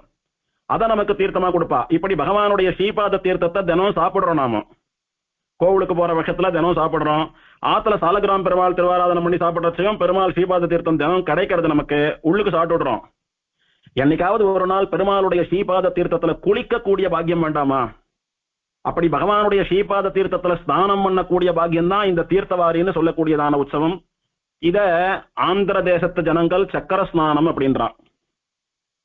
ஏன்னா மகாசக்திவானா, எல்லோருடைய பாவங்களையும் பொசுக்கக்கூடியவனா, துஷ்ட சக்திகளை எல்லாம் ஒழிக்கக்கூடியவனா, நோய் நொடிகளை எல்லாம் தீர்த்து ஆரோக்கியத்தை தரக்கூடியவனா, கோட்டி சூரிய பிரகாசனா இருக்கக்கூடிய சுதர்சன ஆழ்வான் மகாசக்தி வாய்ந்த தெய்வம் அப்படின்னு எல்லோரும் நம்புறோம். குறிப்பா ஆந்திர தேசத்து ஜனங்கள் ரொம்ப நம்புறா. அதனால அவளை பொறுத்த வரைக்கும் தீர்த்தவாரின்னு சொல்றதை விட, அவபிரத ஸ்நானம் மங்கள ஸ்நானம் எல்லாம் சொல்றதை விட சக்கர ஸ்நானம் அப்படின்னா தான் ரொம்ப பிரசித்தியா இருக்குது. அந்த சக்கர ஸ்நானம்னு சொல்லக்கூடியதான தீர்த்தவாரி உற்சவம் சுவாமி புஷ்கரணியில நடக்கிறது. எந்த புஷ்கரணியில எந்த பெருமாள் இறங்கி ஸ்ரீபாத தீர்த்தம் சாதித்தாலும் அது விசேஷம். அப்படி சாதிக்காத போதும் விசேஷமானது இந்த சுவாமி புஷ்கரணின்னு சொல்லக்கூடிய திருமலையில் இருக்கக்கூடிய பெருமாளுடையதான தீர்த்தம். திருவேங்கடமுடையானே இந்த புஷ்கரணிக்கு 3 பெருமைகளை தன் வாயாலே சொல்லியிருக்கான். ஒன்னு, சர்வ சுவாமினாம் தீர்த்தகா இது சுவாமி புஷ்கரிணி. எல்லோருக்கும் சுவாமியாக இருக்கக்கூடியவன் திருவேங்கடமுடையான் மலையப்பன். அவனுடைய தீர்த்தம் அப்படின்றதுனால சுவாமியினுடைய புஷ்கரிணி சுவாமி புஷ்கரிணி. எல்லோருக்கும் சுவாமி, அவனுடைய தீர்த்தம் சுவாமி புஷ்கரிணி. இரண்டாவது, தீர்த்தானாம் சுவாமினியதா, அதாவது தீர்த்தங்களுக்கெல்லாம் சுவாமினியாக இருக்கக்கூடியது. சுவாமின்னா புருஷா, சுவாமினி அப்படின்னா ஸ்திரீ. தீர்த்தானாம் சுவாமினியதகான்னா உலகத்துல இருக்கக்கூடிய எல்லா புண்ணிய தீர்த்தங்களுக்கும் சுவாமினியா இருக்கக்கூடியது. அதுல இருந்து என்ன தெரிகிறது? அந்த தீர்த்தம் ஒரு பெண் பால், ஸ்ரீலிங்கம்னு தெரிகிறது. இது ஏற்கனவே புராணத்துல அனுபவித்தோம், சுருக்கமா சொல்றேன் அடியேன். சரஸ்வதியின் நதி என்ன பண்ணினா ஒருத்தருக்கு ஒரு பெருமை உண்டு. குறிப்பா கங்கா நதி வந்து பெருமாளுடைய ஸ்ரீபாத தீர்த்தம்ன்ற பெருமை. காவிரிக்கு பெருமாள் குளிக்கிறார், குடிக்கிறார், சாப்பிடுறார், 2 காவிரிக்கு நடுவுல படுத்துன்னு இருக்காருன்னு சொல்லக்கூடிய பெருமை ஸ்ரீரங்கத்துல. இப்படி ஒரு நதிக்கும் பகவத் சம்பந்தம் இருக்கிறதுனால ஒரு பெருமை உண்டு. எனக்கு தான் எந்த பெருமையும் இல்லைன்னு கலங்கினா சரஸ்வதி. அவளை மற்ற நதி தேவதைகள்லாம் பரிகாசம் பண்ணினான். அப்போ நாரதருடைய ஆலோசனையின்படி பெருமாளை நோக்கி தபஸ் பண்றா சரஸ்வதி திருமலையில. பண்ற போது பெருமாள் வந்து, உனக்கு என்ன வேணும் அப்படின்னா, எனக்கும் உன் சம்பந்தத்தை கொடுக்கணும். எல்லா நதிகளும் ஒரு காரணத்தினால தங்களை பெருமையா சொல்லிக்கிறா, எனக்கு எந்த பெருமையும் இல்லை, நான் கூணி கூறுகிறேன் அப்படின்னா. சரி, நீ கவலைப்படாத, அந்த நதிகளுக்கெல்லாம் நீ சுவாமினியா, எல்லா தீர்த்தங்களை விட நீதான் வசந்தவன்னு சொல்லக்கூடிய ஸ்தானத்தை உனக்கு தரேன் நான் பெருமாள் சொல்லிட்டு, திருவேங்கடமலையில சுவாமி புஷ்கரணி என்கிற பெயரிலே நீ தீர்த்தமாக ஓடுவாய். நீ உலகங்கள்ல இருக்கக்கூடிய எல்லா தீர்த்தங்களுக்கும் சுவாமினியாக திகழ்வாய். அதாவது பூலோகம் மட்டும் இல்ல, 14 லோகங்கள்ல இருக்கக்கூடிய அத்தனை புண்ணிய தீர்த்தங்களுக்கும் சுவாமினியா சொல்லப்பட்டது திருமலையில இருக்கக்கூடிய சுவாமி புஷ்கரணி. இது ஸ்தல புராணத்துல பறக்க பார்க்கலாம். இப்படி பெருமாளாலே தீர்த்தங்களுக்கெல்லாம் சுவாமினியாக பட்டம் சூட்டப்பட்ட தீர்த்தம் அந்த சுவாமி புஷ்கரணி. இது 2வது பெருமை. 3வது பெருமை, சுவாமித்வ பிரதானேன சுவாமி புஷ்கரிணியையவ் அப்படின்னு பெருமாள் சாதித்தார். இதுல யார் தீர்த்தம் ஆடுறாளோ அவளுக்கு சுவாமித்வத்தை பலனாக தரக்கூடியது இந்த சுவாமி புஷ்கரணி. சுவாமித்வம் அப்படின்னா என்ன? சுவாமி அப்படின்னா சொத்துக்கு அதிபதினு அர்த்தம். ஸ்வம் அப்படின்னா சொத்து, சுவாமி அப்படின்னா சொத்தை உடையவன். யாரு சொத்துக்கு அதிபதியோ அவனுக்கு சுவாமின்னு பேரு. அப்போ அவனுக்கு கீழே இருக்கிறவெல்லாம் தாசர்கள், அடிமைகள். சம்ஸ்கிருதத்துல சுவாமின்னு சொல்றோம், தமிழ்ல ஆண்டான்னு சொல்றோம். அதே மாதிரி சம்ஸ்கிருதத்துல தாசன், தமிழ்ல அடிமை. சுவாமி, தாசன், ஆண்டான், அடிமை. இதுல தீர்த்தம் ஆடுறவனுக்கு சுவாமித்துவம் கிடைக்கிறதாம். அப்படின்னா என்ன? இவன் யாருக்கும் அடிமையாக இல்லாமல் இவனே சுவாமியாக கூடிய நிலை கிடைக்கிறது. அது எப்படி இவன் யாருக்கும் அடிமையா இல்லாம சுவாமியாக முடியும்னா, அது வைகுண்டத்துல முடியும். அதாவது இவனுக்கு மோட்சம் கிடைக்கிறதுன்னு அர்த்தம். இப்போ பூமியில இருக்கிற வரைக்கும் ஒரு இடத்துல ஒரு காரணத்தினால ஒருத்தருக்கும் அடிமையா இருக்க வேண்டியிருக்கு. நமக்கெல்லாம் தாயார் தோப்பனா இருக்கு, பிள்ளையா பொண்ணா அடிமையா இருந்துட்டு இருக்கோம், பர்த்தாவுக்கு அடிமையா இருக்கும். அந்த மாதிரி 1008 அடிமை உண்டு நமக்கு இங்கே. அந்த மாதிரி யாருக்கும் எந்த அடிமையாகவும் இல்லாமல் சர்வ சுதந்திரமா நானே சுவாமி என்னும்படியா இருக்கக்கூடியது திருமலையில ஸ்ரீ வைகுண்டத்துல மட்டும்தான். அதனால சுவாமித்துவம்னு சொல்லக்கூடியது மோட்ச சாம்ராஜ்யம். இல்லையே அங்க பெருமாளுக்கும் பிராட்டிக்கும் அடிமையா தானே இருந்துட்டு இருக்கோம் அப்படின்னா அது சுவாபாவிக தாசத்துவம், அதாவது இயல்பிலேயே அமைந்த அடிமைத்தனம் அது. இப்போ பெருமாள் பிராட்டி ரெண்டு பேரும் சேர்ந்து பரதேவதையா இருந்தாலும் கூட பெருமாள் தனக்கு ஆச்சாரியன் பர்த்தா அப்படின்ற லட்சணத்தினால பிராட்டி பெருமாளுக்கு தாசியா இருக்கான்னு சொல்றோமோ இல்லையோ, அந்த மாதிரி தானாகவே ஏற்பட்ட தாசத்துவம். இதனால பிராட்டி அடிமை பெருமாள் ஆண்டான் அப்படின்றதான அகங்கார வியாபாரங்கள்லாம் கிடையாதுங்க. அந்த மாதிரி பெருமாளுக்கும் பிராட்டிக்கும் அங்க இருக்கக்கூடிய பாகவதாலுக்கும் நாம அடிமைதானே அப்படின்னா அது நாம விரும்பி ஏற்றுக்கொண்ட அடிமைத்துவம். அதனால நமக்கு ஒன்றும் பாதிப்பில்லை, யாரும் அங்க போய் ஐயோ நாம அடிமையா இருக்கோமேன்னு அழப்போறதில்லை. அதை தவிர நிர்பந்திச்சு ஒருத்தருக்கு அடிமையா இருக்கக்கூடிய அடிமை தலையிலிருந்து நமக்கு கிடைக்கக்கூடிய விடுதலை தான் மோட்சம்னு சொல்லக்கூடியது. அந்த மோட்சம் கிடைச்சுடுத்தோம்னா இவன் யாருக்கும் தாசனா இருக்க வேண்டிய அவசியம் இல்லை, இவனுக்கு தாசியத்துவம் கிடையாது, சுவாமித்துவம் தான். இப்படி சுவாமித்துவத்தை அனுகிரகிக்கிறபடியினாலே சுவாமித்துவ பிரதமான தீர்த்தம் இது. அதனால சுவாமி புஷ்கரணின்னு 3 அர்த்தங்கள் திருவேங்கடமுடையானே தன் வாயால சொன்ன தீர்த்தம் இது. இந்த தீர்த்தத்துல வருஷத்துக்கு ஒரு நாள் எல்லா புண்ணிய தீர்த்தங்களும் வந்து தீர்த்தமாடி தங்களுடைய பாவங்களை போக்கிக் கொள்கிறதுன்னு ஸ்தலபுராணம் சொல்லித்து, அப்பேற்பட்ட வசந்த இந்த சுவாமி புஷ்கரணியிலே திருவேங்கடமுடையானுடைய ஸ்ரீஹட்டாரியும் சுதர்சனனும் இறங்கி ஸ்ரீபாத தீர்த்தம் சாதிக்கக்கூடியதான தீர்த்தவாரி என்றும் சக்கரஸ்நானம் என்றும் சொல்லக்கூடிய உத்தமமான மகோத்சவம் நடக்கிறது மத்தியான வேளையில. அன்னைக்கு போய் பக்தாள் எல்லாம் எம்பெருமானோடு கூட சுதர்சனனோடு கூட தீர்த்தமாடி நம்முடைய பாவங்களை எல்லாம் போக்கிக் கொள்ளலாம். இப்படி தீர்த்தவாரி ஆனாவிட்டு அடுத்தபடியா பெருமாளுக்கு 5வதா கல்பவருஷ வாகனம், கற்பக மரம்னு சொல்லக்கூடிய மரத்தை வாகனமாக கொண்டு பெருமாள் அதுக்கு கீழே வலம் வரக்கூடியதான வாகனம். சுவாமி தேசிகன் தாயார சொல்றச்ச சகலபோன பிரார்த்தனா காமதேனுன்னு எல்லா உலகங்களும் பிரார்த்தித்து கொண்டால் அவ பிரார்த்திக்கிறதையெல்லாம் அவளுக்கு இல்லைன்னு சொல்லாமல் தரக்கூடிய காமதேனுவா தாயார் இருக்கான்னு சொன்னார். இந்த காமதேனு, கல்பக விருட்சம், அக்ஷய பாத்திரம் இதெல்லாம் யார் எதை கேட்டாலும் தரக்கூடியது. அந்த காமதேனுவுக்கு பிராட்டிக்கு சுவாமி சொன்ன லட்சணம் கல்ப விருட்சத்துக்கும் பெருமாளுக்கும் பொருந்தும். கல்ப விருட்சத்துக்கு கீழே யார் போய் நின்றுண்டு எதை கேட்டாலும் தரும் அது. அந்த மாதிரி திருவேங்கடமுடையானுடைய ஆனந்த நிலைய விமானத்துக்கு கீழே யார் போய் எதை நின்றுண்டு கேட்டாலும் தரக்கூடிய பெருமாள் இவன். அதனால பிரத்யட்சமான கல்பவருஷம், நிஜமான கல்பவருஷம்னு சொல்லக்கூடிய கற்பக மரத்தை ஸ்வர்க்கத்துக்கு போனாதான் பார்க்க முடியும். இந்த உடம்போடு நாமெல்லாம் அங்க போக முடியாது. ஆனா இந்த உடம்போடு நாமெல்லாம் தாராளமா திருமலைக்கு போலாம். கண்ணுக்கு தெரிந்த கல்பவருஷமா இருக்கக்கூடிய திருவேங்கடமுடையான இடத்துல எதை வேணாலும் கேட்கலாம், பெருமாள் கொடுக்கிறான். அந்த கற்பவருஷம் நம்ம கண்ணுக்கு தெரியாது, கேள்விப்பட்டதோட சரி. அது ஸ்வர்க்கத்துல இருக்க நம்மளால அங்க போக முடியாது, கேட்கறதோட சரி. இந்த கல்பவருஷம் நம்ம கண்ணுக்கு தெரியறது, அவ்வளோ பெரிய பெருமாளா நெடியானே வெங்கடவான்னு நம்முடைய ஆசையை தூண்டுபவனா அப்படியே கூட்டு சேவை சாதிக்கிறான் பெருமாள். ஆச்சரியமா நின்று இருக்கான், போய் சேவிக்கலாம், கண்ணுக்கு தெரியவான். எல்லோரும் திருமலைக்கு போலாம். ஏன் இருக்கிற இடத்துல இருந்தே திருமலையை திருவேங்கடமுடையான நினைச்சுண்டு பிரார்த்திச்சாலும் தரக்கூடிய கல்பவருஷம் இது. அந்த கல்பவருஷமாவது அதுக்கு அடியில போய் நின்னாதான் கேட்டதை கொடுக்கும். இருந்த இடத்துல இருந்து கல்பவருஷமே எனக்கு இதை கொடுன்னா ஒருத்தருக்கும் கொடுத்ததா சரித்திரத்துல புராணத்துல இல்லை. ஆனால் இந்த கல்பவருஷத்தை இது இருக்கக்கூடிய இடத்த மனசுல நினைச்சுண்டு இது பேரை சொல்லி எங்க இருந்து கேட்டாலும் தரக்கூடியது. அதனால அந்த கல்பவருஷத்தை விட இந்த கல்பவருஷம் வசதி நமக்கு சுலபமா அடையும்படியா இருக்கிறது. எல்லாத்த விட ஒரு முக்கியமான பெருமை, கல்பக விருட்சம் ஐகிகமான பலன்கள், அதாவது இவ்வுலக வாழ்வுக்கு தேவையான பலன்களைத்தான் கொடுக்கும். நிறைய பசு கூடு, நிறைய யானை கூடு, நிறைய பழங்கூடு, நிறைய தங்கம் கூடுன்னா கொடுக்கும். எனக்கு மோட்சம் கூடன்னு கேட்டா அது கல்பவருஷத்தினால தர முடியாது. ஆக இக சுகத்தை மட்டும்தான் கொடுக்கும், பரசுகம் தர முடியாது. தலை அந்த பரசுகமான மோட்சத்தையும் தரக்கூடிய ஒரே கல்பவருஷம் யாருன்னா எம்பெருமான் ஸ்ரீமன் நாராயணன் தான், திருவேங்கடமுடையான் தான். அதனாலதான் கல்பவருஷத்துக்கெல்லாம் கல்பவருஷம். இப்போ எதெல்லாம் பெருமாளுக்கு வாகனமா இருக்கோ அதெல்லாம் பெருமாளை விட கீழே, எல்லாத்துக்கும் வசந்தவனா பெருமாள் தான் இருக்கான். அவன் எது மேல காலை வச்சு மதிச்சுட்டு வரானோ அது அவனுக்கு கீழே தாழ இருக்குன்ற அர்த்தமோ இல்லையோ. அப்ப கல்பக விருட்சத்தையே பெருமாள் காலடியில போட்டு மிதிச்சுட்டு வரான் அப்படின்னா அந்த கல்பக விருட்சமும் அவன் காலுக்கு கீழே தான்றதை புரிஞ்சுக்கணும் நாம. அந்த கல்பக விருட்சத்தை காட்டிலும் வசந்த கல்பக தருவாக இருக்கக்கூடியவன் பகவான் அப்படின்றத நாம புரிஞ்சுக்கணும். அதை உணர்த்தக்கூடிய வகையில தான் அது வாகனத்துல பெருமாள் வரையர். அந்த கற்பக விருட்சம் மோட்சம் தராது, இவன் அதையும் தரக்கூடியவன். இதை சுவாமி தேசிகனே ஆச்சரியமா தேசிக பிரபந்தத்துல காட்டி கொடுத்தார். கற்பகம் நீயே நற்பதம் தருதலின். கற்பகம் நீயே, கற்பகம் நீன்னு சொல்லல சுவாமி, நீயே அப்படின்னா நாராயணனே நமக்கே அப்படின்னு சொன்னது போல நீயே, நீ ஒருத்தன் தான் கற்பகம், வேற யாரும் கற்பகம் கிடையாது. ஏன் அந்த கற்பக மரமே கற்பகம் கிடையாது. ஏன்னா அதால சிலதை மட்டும் தானே தர முடியறது, முக்கியமா மோட்சம் தர முடியலையே.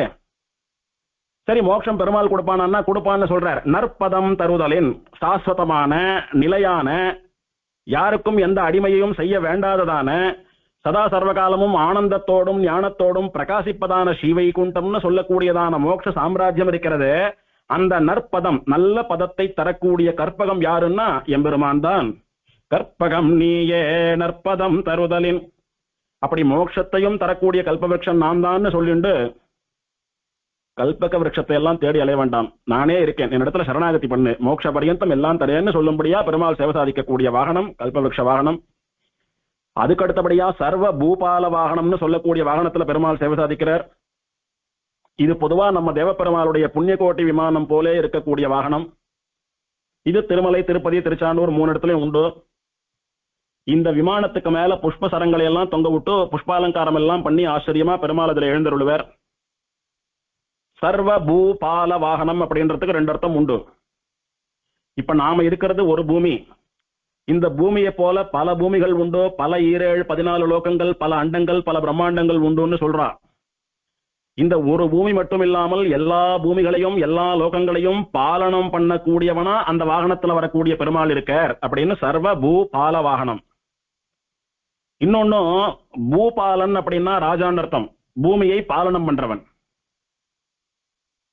இவன் பூபாலன் அப்படின்னா பூமியை பாலனம் பண்ணக்கூடிய காப்பாற்றக்கூடிய ராஜான்னு அர்த்தம். சர்வ பூபாலன் அப்படின்னா என்னன்னா எல்லா பூபாலர்களுக்கும் பூபாலனா இருக்கக்கூடியவன், அதாவது ராஜாக்களுக்கெல்லாம் ராஜாவா இருக்கக்கூடியவன், ராஜாதிராஜன். தேவாதி தேவன் அப்படின்னு தேவர்களுக்கெல்லாம் தெய்வமா இருக்கான்னு சொல்றோமோன்னோ, தெய்வநாயகன் தேவநாதன் சொல்றோமோன்னோ, அந்த மாதிரி ராஜாக்களுக்கெல்லாம் ராஜாவா இருக்கக்கூடியவன்.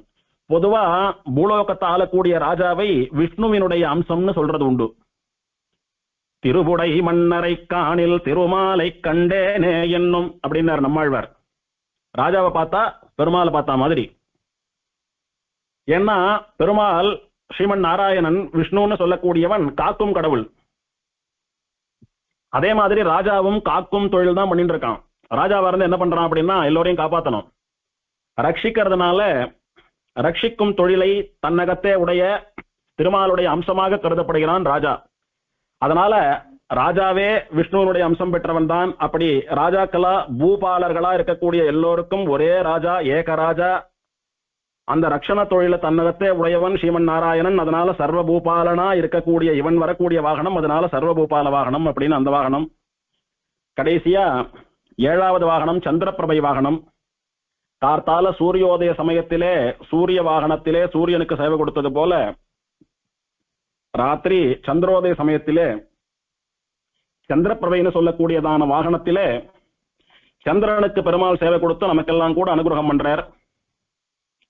சந்திரபிரபைக்கும் பெருமாளுக்கும் ஒரு வாசி என்ன அப்படின்னா, கார்த்தால சூரிய பிரப வாகனத்துல வரச்ச சூரியனுடைய தேஜஸ் பெருசா இல்ல பெருமாளுடைய திருமுக மண்டலத்துல இருக்கக்கூடிய தேஜஸ் பெருசான்னு சொல்றது போல ஒரு போட்டி. சூரிய வாகனம்னு சொல்லக்கூடியது அப்படி கண்ணை பறிக்கிறது போல தங்கமுலாம் எல்லாம் பூசி அப்படி ஜொலிக்கும். இந்த சூரிய பிரபையனுடைய ஒளி ஜாஸ்தியா இல்ல நேர அங்க மேல தெரிஞ்சுட்டு இருக்கானே பிரத்யட்சமான சூரியன் அவனுக்கு தேஜஸ் அதிகமா, இல்ல இந்த சூரிய பிரப வாகனத்துல உட்கார்ந்துட்டு இருக்கானே ஸ்ரீனிவாசன் அவனுக்கு தேஜஸ் அதிகமானு போட்டி போடும்படியாக எழுந்தருள்றான் பெருமாள். கடைசியில ஜெயிக்கிறது என்னமோ பெருமாள் தான். அதே மாதிரி சாயங்காலம் சந்திரபிரபையில எழுந்தருள்றச்ச அந்த சந்திரன் குளிர்ந்தவனா அழகானவனா இருக்கானா அல்லது அந்த சந்திரபிரப வாகனத்துல வரக்கூடிய ஸ்ரீனிவாசன் அப்படி இருக்கானான்னு சொல்லக்கூடிய போட்டி. சந்திரன் அப்படின்னா குளிர்ச்சி, சூரியன் தன்னுடைய உஷ்ணத்தினாலே எல்லாரையும் போட்டு தகிக்கிறான். ஜனங்கள்லாம் எப்படா அப்படி வெயில் இல்லாம இருக்கும், கொஞ்சம் நிழலா இருக்கும் அப்படின்னு ஆசைப்படுறது, ஏங்கிறது. வெயில யாரும் விரும்புறது இல்லை. ஆனா சூரியன் இல்லாம நாளும் ஓடாது, அதுக்குன்னு வெயில்ல போய் வாட்டப்படுறதையும் யாரும் விரும்புறது இல்லை. ஆனா எல்லோரும் ஆசையா எதிர்பார்க்கிறது யாருன்னா சந்திரனை. சந்திரன் வந்தானா வெயில் முதலான தோஷங்கள் எல்லாம் இல்லாமல், வேர்வை எல்லாம் இல்லாம, அனல் எல்லாம் தகிக்காம சில்லுன்னு இருக்கலாமே, எப்ப சந்திரோதயம் ஆகும் அப்படின்னு சந்திரனுடைய வரவை எல்லோரும் எதிர்பார்த்து காத்துட்டு இருப்பா. மனுஷா மட்டும் இல்ல, எல்லா பிராணிகளும் ஜீவராசிகளும் பட்சிகளும் எல்லாம் எதிர்பார்த்துட்டு இருக்கும். சந்திரன் வந்தா ஓய்வு, சந்திரன் வந்தா மனசுக்கு ஒரு குளிர்ச்சி, சந்திரன் வந்தா அப்படி தூங்குவது முதலான ஒரு அவாவா ஆசைப்படும்படியான காரியங்களை பண்ணிட்டு ஏகாந்தமா இருக்கலாம். இதுவே சூரியன் வந்துட்டானா பரபரப்பா எழுந்து ஓடக்கூடியதான ஒரு அவல நிலை வருது எல்லோருக்கும். ஆகையினாலே சந்திரன்னா விரும்பாதவா யாரும் கிடையாது. அந்த சந்திரன் எப்படி குளிர்ந்தவனா, எல்லோராலும் விரும்பப்படுபவனா, எல்லோருக்கும் ஒரு ஆனந்தத்தையும் நிம்மதியையும் ஆழ்ந்த தூக்கத்தையும் தரவனா இருக்கானோ அந்த மாதிரிதான் திருவேங்கடமுடையான். சந்திரனை போலே குளிர்ந்தவன். பெருமாளுடைய குளிர்ச்சி தான் திருவேங்கடமலை முழுக்க நிறைந்திருக்கிறது. குளிரருவி வேங்கடத்தென் கோவிந்தன் குணம் பாடி அப்படின்னு ஆழ்வார் சொல்றாரு. குளிர் அருவி வேங்கடம், நிறைய அருவிகள், அதுல இருந்து வரக்கூடிய ஜலங்கள், அதனால ஏற்பட்ட குளிர்ச்சி, அதனால திருமலை முழுக்க அப்படியே ஐஸ் மாதிரி இருக்கு. அந்த நீர்நிலைகளுக்கெல்லாம் அப்படி ஒரு குளிர்ச்சி ஏற்பட என்ன காரணம் அப்படின்னா, எப்போதும் குளிர்ந்தவனாக இருக்கக்கூடிய மலையப்பன் திருவேங்கடமுடையானுடைய குளிர்ச்சி, அவன் ஹிருதயத்திலே இருக்கக்கூடிய குளிர்ச்சி தான் அந்த மலையை முழுக்க பரவி இருக்கிறது. மலை அழகா இருக்க என்ன காரணம்? பெருமாளுடைய அழகு ஒளி அப்படி மலை முழுக்க பரவி இருக்கு, அதனால மலை அழகா இருக்கு. இப்படி எதை சொன்னாலும் பெருமாளால தான் மலைக்கு ஏற்றம். அந்த மாதிரி சந்திரனை போலே குளிர்ந்தவன் இந்த வேங்கட சந்திரன் சொல்லக்கூடிய திருவேங்கடமலை மேல இருக்கிற சந்திரனான ஸ்ரீவேங்கடநாதன் திருவேங்கடமுடையான். சந்திரனுக்கு ஷோடச கலா பூர்ணன்னு பேரு. 16 கலைகள் நிறைந்தவன் சந்திரன். பிரதமையில இருந்து சதுர்தசி வரைக்கும் 14 கலை சொல்றோம். அமாவாசை 1, பௌர்ணமி 1, மொத்தம் 16 கலைகள் நிறைந்தவன் சந்திரன். அந்த மாதிரி பெருமாளுக்கு ஷோடச குண பூர்த்தி உண்டு. அதாவது 16 குணங்களும் பூர்த்தியாக உடையவன். ஸ்ரீமத் ராமாயணத்துல ஆரம்பிக்கிறச்ச வால்மீகி கேட்கிறார், கோன் வஸ்மின் சாம்பிரதம் லோகே குணவான் கஸ்ஸ வீரியவான் அப்படின்னு 16 குணங்களை அடுக்கி கொண்டு போய், இந்த 16 உயர்ந்த குணங்கள்ல ஒரு குணம் ஒருத்தனிடத்துல இருந்தாலும் அவன் ஏற்றமானவன், நல்ல புருஷன் தான், உத்தம புருஷன் தான். ஆனா இந்த 16 குணங்களும் எங்க ஒருத்தனிடத்திலேயே பூர்த்தியா நிறைஞ்சிருக்கு அப்படின்னு விசாரிச்சுட்டு போய், இந்த 16 குணங்களும் பூர்த்தியா ஒருத்தனுக்கே இருக்குன்னா அது ஸ்ரீராமனுக்கு மட்டும்தான், சக்கரவர்த்தி திருமகனுக்கு மட்டும்தான் தான் ஸ்ரீமத் ராமாயணம் ஆரம்பிக்கிறது. அந்த மாதிரி சந்திரனுக்கு 16 கலைகள் பூர்த்தியா இருக்கு, பெருமாளுக்கு 16 குணங்கள் பூர்த்தியா இருக்கு. அதனாலதான் அவனை பகவான் உத்தமன் புருஷோத்தமன் அப்படின்னு எல்லாம் சொல்றோம். இப்படி குளிர்ச்சியையும் குணபூர்த்தியையும் காட்டிக்கொண்டு பார்த்த மாத்திரத்துல சந்திரன் எப்படி எல்லாரையும் வசீகரிக்கிறானோ அந்த மாதிரி பார்த்த மாத்திரத்துல பெருமாள் எல்லோரையும் தன்னுடைய அழகாலே வசீகரிக்க கூடியதான சேவை சந்திரவாகனத்துல வரக்கூடியதான சேவை. இப்போ சந்திரன் குளிர்ச்சி அதிகமா இருக்கா இல்ல பெருமாள் குளிர்ச்சி அதிகமா இருக்கா? பெருமாள் கண்கள்ல இருந்து வரக்கூடிய குளிர்ந்த கட்டாட்சங்கள் அதிகமா, இல்ல சந்திரன் அழகா இருக்கானா அந்த பெருமாள் அழகா இருக்கானான்னு போட்டி வரும்படியான ஒரு ஆச்சரியமான சேவை சந்திரவாகன சேவை. இப்படியா சூரிய பிரபை தொடங்கி தீர்த்தவாரியோடு கூட சந்திரபிரபை வரைக்கும் நடக்கக்கூடியதான ஏகதின பிரம்மோற்சவம், திருமலையிலே நடக்கக்கூடிய ரதசப்தமி உற்சவம். அதுக்கு அடுத்தபடியா திருமலையில திருவேங்கடமுடையானுக்கு என்ன உண்டோ அதெல்லாம் திருப்பதியில கோவிந்தராஜனுக்கும் உண்டு. ஸ்ரீபாஷ்யக்காரர் ராமானுஜர் கோவிந்தராஜனை பத்தி சொல்றச்ச, ஸ்ரீவேங்கடேஷோர் அபராவதாரகா அப்படின்னு திருவேங்கடமுடையானுடைய இன்னொரு அவதாரம்னு கொண்டாடினர். அதனால திருவேங்கடமுடையானுக்கு என்ன உண்டோ அதெல்லாம் இவருக்கும் உண்டு. ஒரு வித்தியாசம் என்னன்னா, கோவிந்தராஜன் சன்னதிக்கு முன்னால இருக்கக்கூடிய புஷ்கரணியில தீர்த்தவாரி கண்டருள்றது இல்ல. விசேஷமா திருமலை அடிவாரத்துல அருவியா கொட்டின் இருக்கிற ஆழ்வார் தீர்த்தத்துக்கு போய் சக்கர தீர்த்தம்னு சொல்லக்கூடிய தீர்த்தவாரி கண்டருளிட்டு வர்றார் பெருமாள். இது எப்போன்னா கார்த்தால முதல் புறப்பாடு தீர்த்தவாரி தான் அங்க. ஏன்னா கொஞ்சம் தூரம் இருக்கு, போயிட்டு திரும்ப வரணும், வெயில் எல்லாம் போனா வர்றது கஷ்டம். கார்த்தால வெயிலுக்கு முன்னாலேயே அப்படி இருட்டோட போயிட்டு வந்துட்டா அதுக்கப்புறம் தொடர்ந்து உற்சவங்கள்லாம் நடத்தலாம் அப்படின்னு லௌகீகமான ஏற்பாடு. பின்னால 3 மணிக்கெல்லாம் புறப்பட்டு 3:30 மணிக்கெல்லாம் கோவிலை விட்டு கிளம்பிடுவார் பெருமாள்.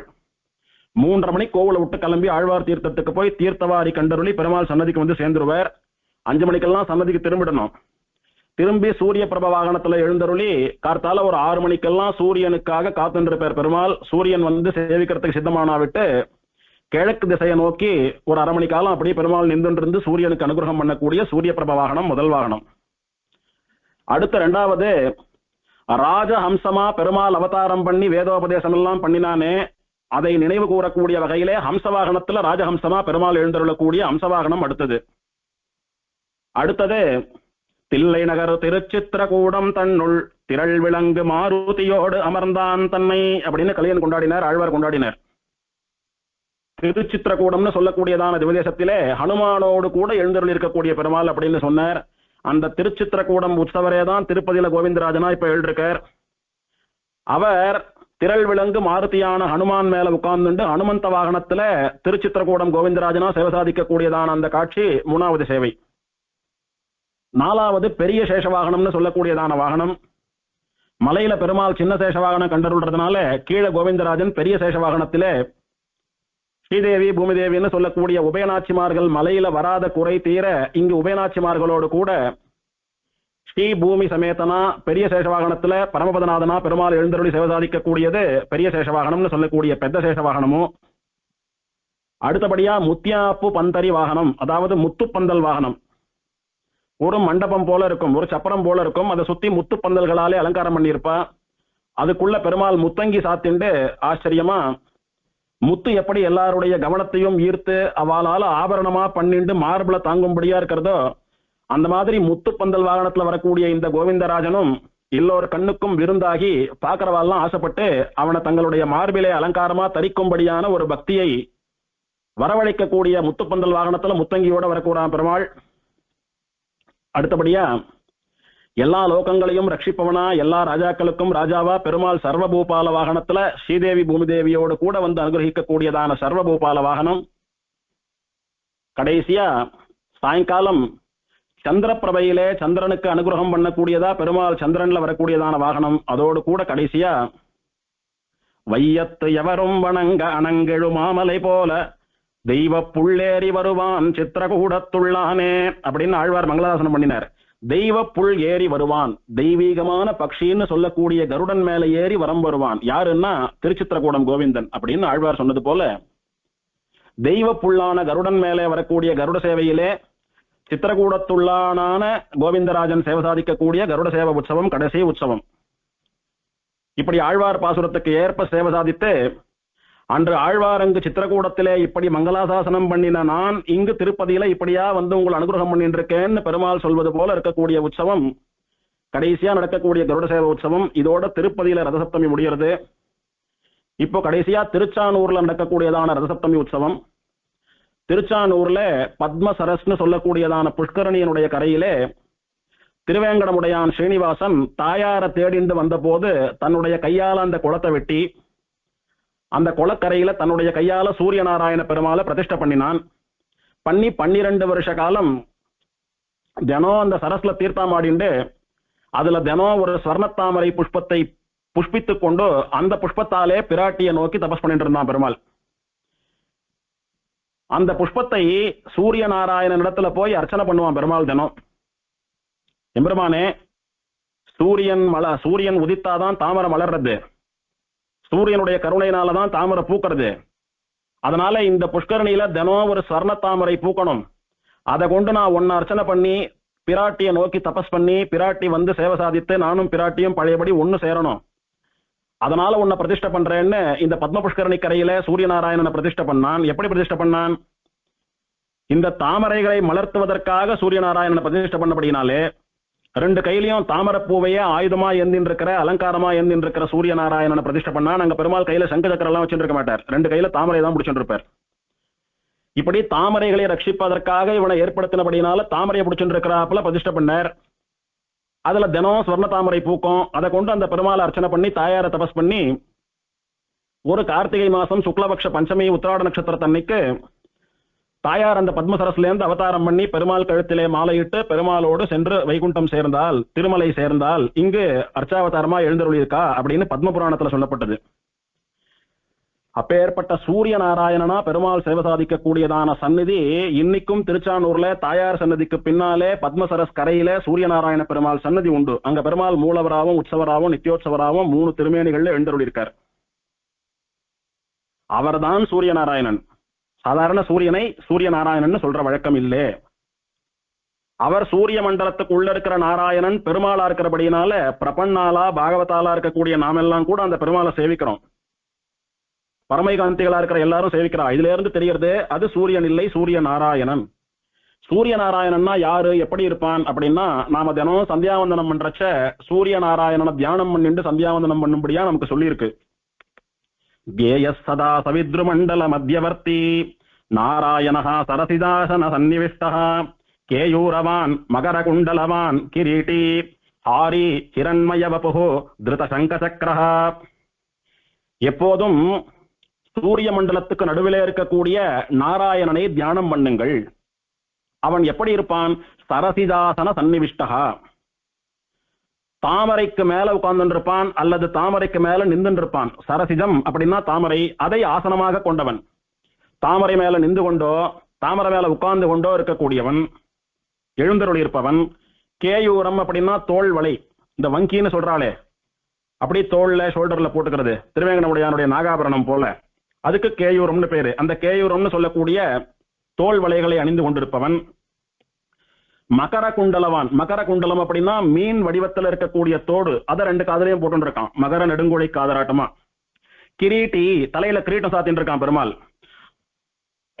ஹாரி, ஹாரம் அப்படின்னா மாலை, கழுத்துல மாலைகள்லாம் சாத்தின்னு இருக்கான்.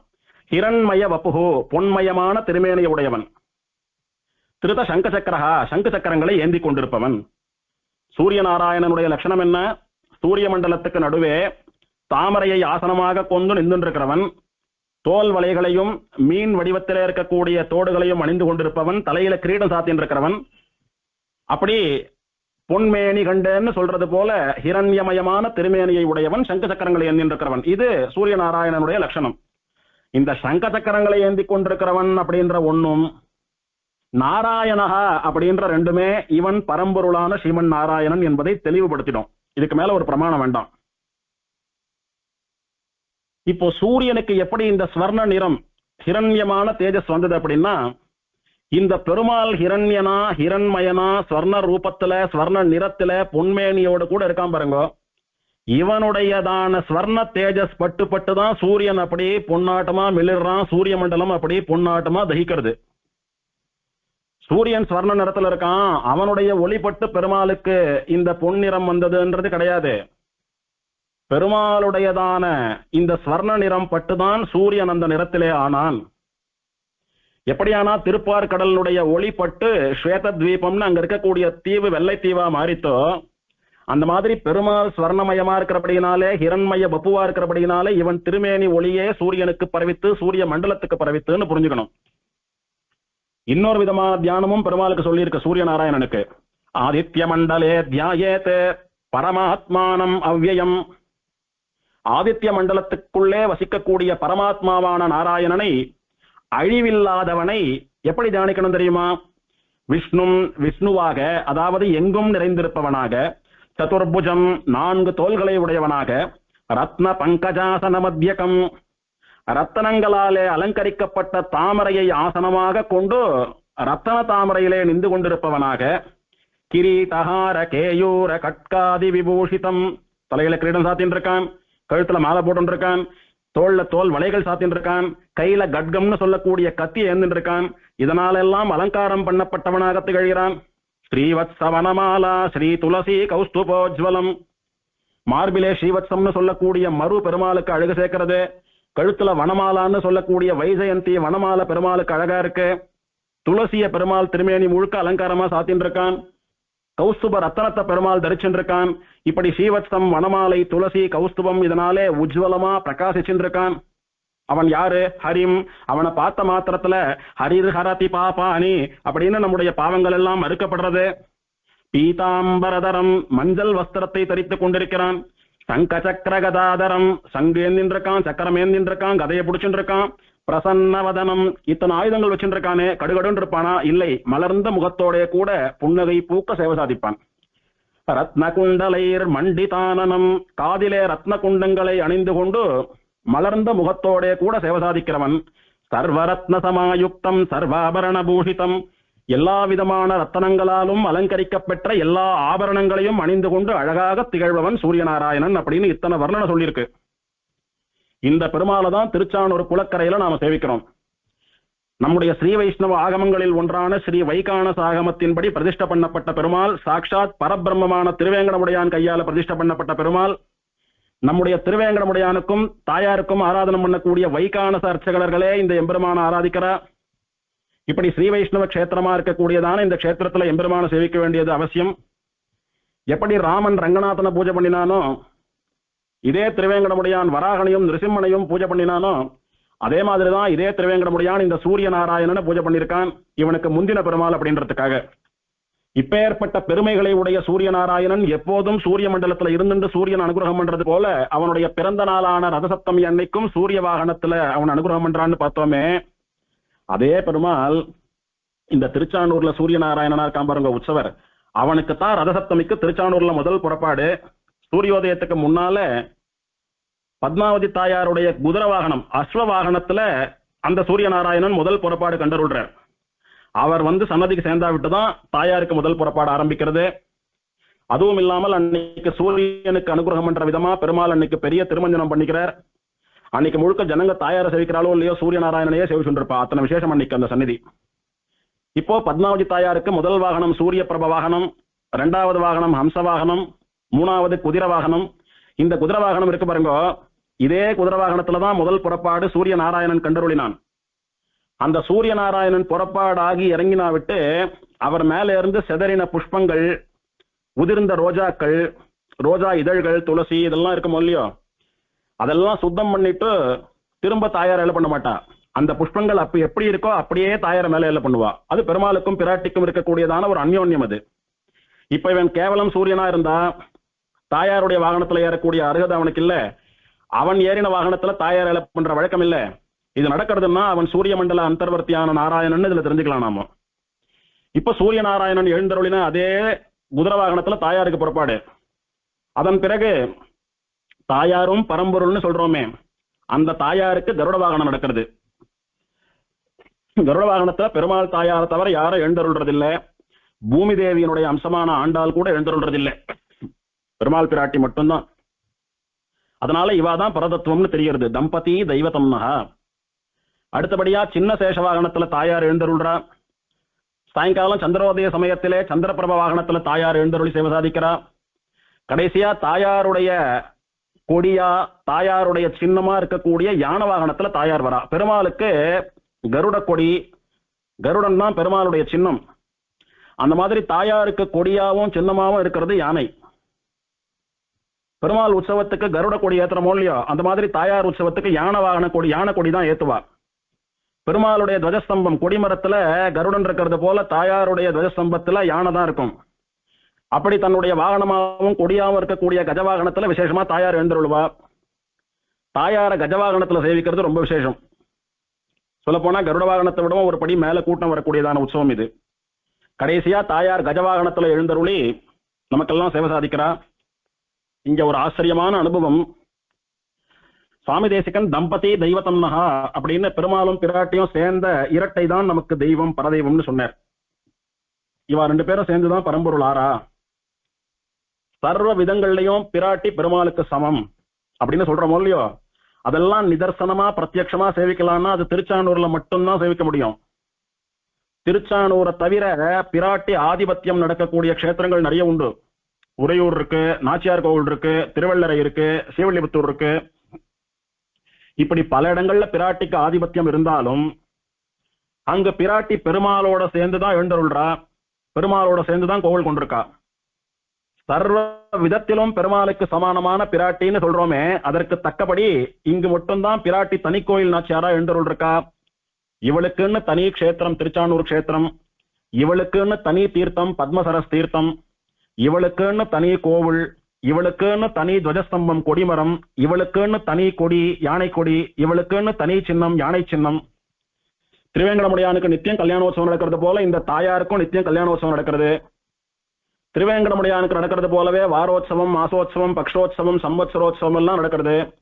திருவேங்கடமுடையான போலவே இவளுக்கும் வசந்தோத்சவம் நடக்கிறது, பவித்ரோத்சவம் நடக்கிறது, தெப்போத்சவம் நடக்கிறது. திருவேங்கடமுடையானுக்கு பிரம்மோத்சவம் நடக்கிறது போலவே இவளுக்கும் கார்த்திகை பிரம்மோத்சவம் நடக்கிறது. இவளுக்குன்னு தனியா புராணம் உண்டு. பிரம்மோத்சவம் முடிஞ்சு கொடி இறக்கறச்ச துவஜாவரோகணத்தின் போது பத்ம புராணம் வாசிக்கிறார். அந்த பத்ம புராணத்திலே திருச்சானூர்ல தாயார் ஆவிர்பவித்து உற்சவம் கண்டருள்ற விதமெல்லாம் சொல்லப்பட்டிருக்கு. இப்படி திருவேங்கடமுடையானுக்குன்னு தனி புராணம் இருக்கிறது மாதிரி தாயாருக்குன்னு தனி புராணம் உண்டு. எல்லாத்துக்கும் மேல திருவேங்கடமுடையான் எப்படி 7 வாகனங்கள்ல எழுந்தருளி ரதசப்தமி கொண்டாடுறானோ அதே மாதிரி 7 வாகனங்கள்ல அவனுக்கு சமானமா ரதசப்தமி கொண்டாடக்கூடிய தாயாரிவோ. இப்படி சகல விதத்தாலும் ஈஸ்வரனான ஸ்ரீமன் நாராயணனுக்கு தான் சரிசமமானவள் என்பதை தாயார் இங்கே நிரூபிக்கிறாள். இது எல்லாத்துக்கும் மேல ஆழ்வார்கள்லாம் பெருமாள் பிராட்டியை சேர்த்துதான் பாடியிருக்கா. பிராட்டி மட்டுமே நம்முடைய வினைகளை எல்லாம் போக்குவாள் அப்படின்னு ஒரு இடத்துலயும் ஆழ்வார் பாடல. ஆனா இந்த தாயாரை மட்டும் சுவாமி நம்மாழ்வாரே பாடிவிட்டார். இப்படி ஆழ்வார்களுக்கு தலைவரான நம்மாழ்வார் வாயாலே பகவானுக்கு சமானமான பாசுரம் பெற்றுக்கொண்ட தாயார் அப்படின்னாலும் இவள் மட்டும்தான் என்கிற பெருமையும் இந்த அலர்மேல் மங்க தாயார் பெறுகிறாள். மாறி மாறாத தன்னம்மலை வேங்கடத்து அண்ணலை வாரி வாராத பைம்பூம்பொழில் சூழ் குருவூர் நகர் காரிமாறன் சடகோபன் சொல்லாயிரத்திப்பத்தால் வேரி மாறாத பூமேல் இருப்பால் வினை தீர்க்குமே. வாசனை மாறாமல் வாடாமல் இருக்கக்கூடிய பொற்றாமரை மலரிலே அவதாரம் பண்ணினாலே பத்மசரசிலே பத்மாவதி தாயார் அலர்மேல் மங்கை, அவள் நம்முடைய வினைகளை எல்லாம் தீர்த்து வைப்பாள். வினை தீர்ப்பதுன்றது பெருமாளுடைய காரியம், அவனால மட்டுமே முடியும். ஆனா சுவாமி நம்மாழ்வார் இவள் வினை தீர்ப்பாள்னு சொல்றதுனால இவா ரெண்டு பேரும் சமம். அதனாலதான் இவளை முன்னிட்டு அவனை சரணாகதி பண்ணினார் ஆழ்வார். அகலகில்லேன் இறையுமென்று அலர்மேல் மங்கையுரை மார்பா நிகரில் புகழாய் உலகம் மூன்றுடையாய் என்னையால்வானே நிகரில் அமரர் முனிக்கணங்கள் விரும்பும் திருவேங்கடத்தானே புகழொன்றில்லாவடியேன் உன் அடிக்கீழ் அமர்ந்து புகுந்தேனே. எத்தனை இடத்துல சரணாகதி பண்ணாலும் ஆழ்வாருடைய சரணாகதியை ஏத்துண்டு மோட்சம் கொடுத்தவா இவாதான். ஆகையினாலே திருவேங்கடமுடையான்னு சொல்லக்கூடிய பரபிரம்மம் ஸ்ரீமன் நாராயணனுக்கு சகல விதத்திலும் தான் சமமானவள் என்பதை ஆழ்வார் பாசுரத்தினாலும் நிரூபணம் பண்ணி கொண்டவளாக திகழ்கிறாள் இந்த தனிக்கோயில் நாச்சியாரா, தனி க்ஷேத்ராதிபதியா இருக்கக்கூடிய அலர்மேல் மங்கைன்னு சொல்லக்கூடிய தாயார். இப்படி யாருக்கு எங்க பிராப்தமாறதோ அந்த மாதிரி திருமலையிலோ திருப்பதியிலோ திருச்சானூரிலோ ரதசப்தமியில் பெருமாள் பிராட்டி எழுந்துள்ளக்கூடியதான உற்சவத்தை சேவித்து அவனுடைய அனுகிரகம் பெற வேண்டும் என்பதாக பிரார்த்தித்துக் கொள்கிறேன். இந்த க்ஷேத்திரங்களுக்கு வர முடியாதவா அவா ஊர்ல நடக்கக்கூடியதான புறப்பாடுகள் அன்வைக்கலாம். திருவள்ளிக்கேணியிலும் பெருமாளுக்கு சூரிய பிரபை சந்திர பிரபை எல்லாம் உண்டு. இப்படி யாருக்கு எங்க பிராப்தமாறதோ அங்க சேவிக்கலாம். எல்லா இடத்துலயும் பெருமாளை வாகனத்துல சேவிக்கலாம். தாயாரை சேவிக்கணும்னா திருச்சானூர் தான் வரணும். யாருக்கு எங்க பிராப்தமாறதோ அங்க சேவித்து அனுகிரகம் பெறும்படியா பிரார்த்தித்துக் கொண்டு அமைகிறேன். வந்தாய் என் மனம் புகுந்தாய் மண்ணி நின்றாய் நந்தாத கொழுஞ்சுடரே எங்கள் நம்பி சிந்தாமணியே திருவேங்கடம் மேயந்தாய் இனியான் உன்னை என்றும் விடேனே அஜ்ஞானினாமயா தோஷான் அசேஷான் விஹிதான் ஹரே க்ஷமஸ்வத்வம் க்ஷமஸ்வத்வம் சேஷசைல சிகாமனே. ஆழ்வாரெம்பெருமானார் சீரார் தூப்புள் திருவேங்கடமுடையான் திருவடிகளே சரணம்.